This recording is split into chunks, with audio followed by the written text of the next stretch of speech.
All right, here they come in front. Matt and Mike, commander and pilot, and now we have the mission specialist, Aleksandr and Jeanette. Applause from folks around them as they walk down the hallway here in crew quarters and are getting inside an elevator, their first few steps before their big trip. This is kind of a cool surprise. I don't know if they got this far yesterday since we cut the feed, but I at least didn't know that there'd be that banner in there when we got in the elevator with all the signatures. So it's a really cool thing because as soon as the doors close and the camera's on, you can turn around and see all the signatures of all the folks that you worked with on that banner, which is kind of a really touching time. And like I said, the surprise factor, we didn't know it was there. And actually, yeah, that's a good note to point out from yesterday. So yesterday, they decided to stand down from the launch attempt right before this moment, actually. We were waiting for Crew-8 to walk down the hallway when the launch director came onto the mission audio loops, and you guys heard that live for yourselves. And that's when they said that they were standing down from yesterday's launch attempt because of elevated winds of the ascent corridor. But again, we are looking much better today, and I think we're going to see a launch. The launch weather officers telling the team a little bit before the T-4 hour mark that it's looking like a good day to fly.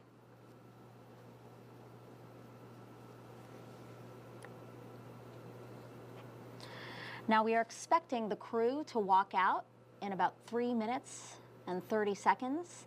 It doesn't take them that long to get there, right, Raja? But again, we're sticking to a very strict timeline. Right. Everything's got pad built into it, and then it's sort of like a funnel. The closer and closer you get to actual launch, there's less ability to have that pad. And so you build that in, so if there was a problem, then you don't have to rush on the end, because as you heard him call it at the very beginning, it's an instantaneous launch window. And that comes out of the fact that the Falcon 9 is fueled on the pad, and if the fuel immediately starts to boil off due to the temperatures. And so unlike some launch vehicles where you can sit there for a while and have launch holds, that's not something you do with the Falcon 9. So at the time it's got to go, it's got to go. So they build these pads in. Instead of having launch holds, they build this pad in. And that's essentially the equivalent, it gets you the equivalent effect without actually stopping the clock. Sure. And this is unique to SpaceX. It is, yep. Yeah.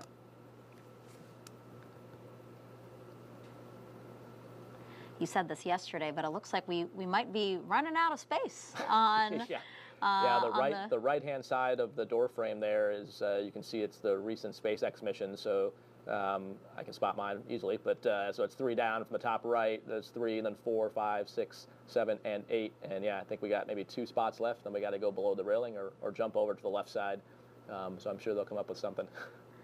We might have to add another NASA meatball sign on the door. It's a good problem to have, right? Right, with all the space flights that are happening from here at Kennedy again. Yeah, we talked about yesterday was the 5-year anniversary of the Demo 1 mission, right. And so it's kind of mind-boggling when you think about how much has changed in human commercial space flight here in the United States in the last 5 years, where in that short period of time we went from not having the ability to get our astronauts to space on our own to now we're on the 8th operational rotation of a commercial vehicle. It's pretty amazing. One where the booster flies itself back, one where we reuse the capsule, we reuse the booster. Tonight's a new booster, but this is the 5th time we're using the Endeavour capsule, which is also a record, so just amazing. Yeah, it's a real testament to what we can accomplish when we put our minds to it. I mean, we created this commercial crew program to partner with commercial companies so that we can do this more frequently and reliable. Yep, you're absolutely right. And it has been a partnership from the beginning. One of the things we'll see later tonight, we'll talk about the team in Hawthorne, we'll talk about the team in Houston, but what a lot of folks don't realize is there's actually a whole other team in a place called Hangar X over on the Cape side that is chock full of NASA engineers from Marshall, from Johnson, from Kennedy, who are looking at the telemetry streams and working with the SpaceX teams on the status of the launch vehicle. As you can see, our camera is focused in on the doors out of the operations and checkout building here at Kennedy, because in less than 30 seconds, we expect Crew-8 to walk out and greet a crowd of folks here, hoping to wish them well on their trip.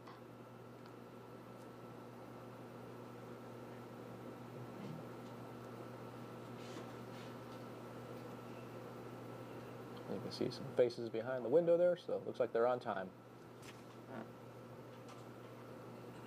Here they come, Crew-8, taking their first steps outside before their journey to the International Space Station. We hear some cheers, yep. them waving. From left to right, let me introduce you. We have Mission Specialist Aleksandr Grebenkin. Then we have Pilot Michael Barratt, Commander Matt Dominick, and Mission Specialist Jeanette Epps. They're walking now to greet family and friends who came specifically for them. They have assigned spots with assigned stanchions of people. Exactly, yeah. So what you'll see is that they won't go any further down towards where the administrator is standing, so that's as close as they'll get to them since they have been in quarantine, and then their families, the immediate families, are staying behind the stanchions there. Then once they get in the vehicles, the families that have been in quarantine will come up to the windows. Nice big wave for the camera from Aleksandr there. Now we have a shot of Michael.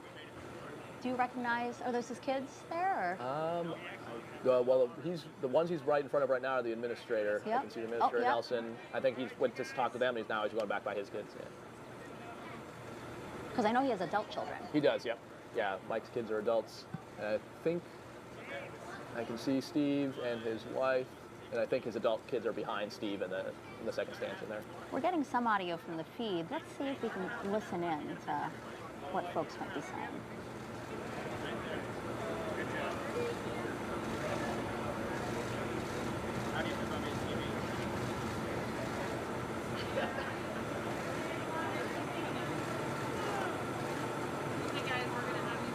All right, so Haley's giving him the wrap it up, number 34.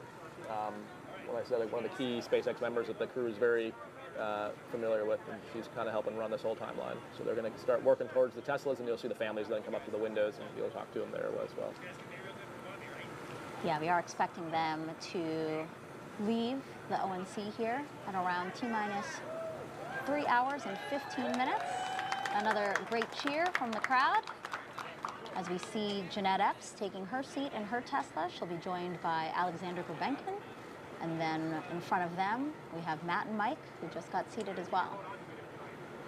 And then the people in the Teslas with them are the SpaceX ninjas, and usually there'll be a suit tech, and then either a flight doc or 2 suit techs. Just kind of the mix kind of depends. But so you're kind of always ready to respond if anything is having problems with the suits.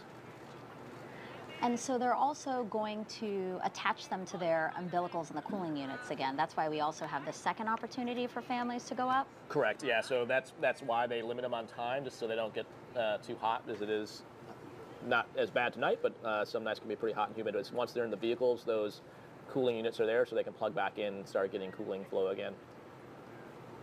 And like we mentioned before, it's much more comfortable for the crew to be sitting than it is to be standing.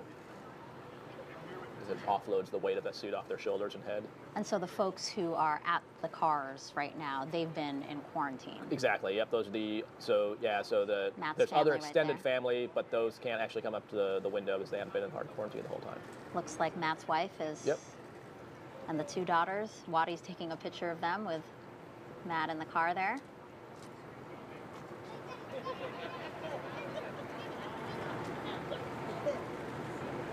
So it looks like Mike's adult children were able to go to the front of the car, just not up to the window. You can see his wife's over there by the window, which is pretty standard.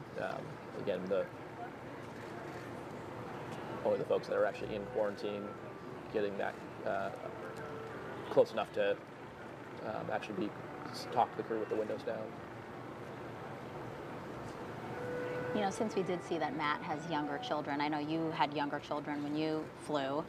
How did you prepare them for this moment, or how was that moment with them? It's interesting. I think each family kind of deals with their own way. So we talked a lot about it before and during.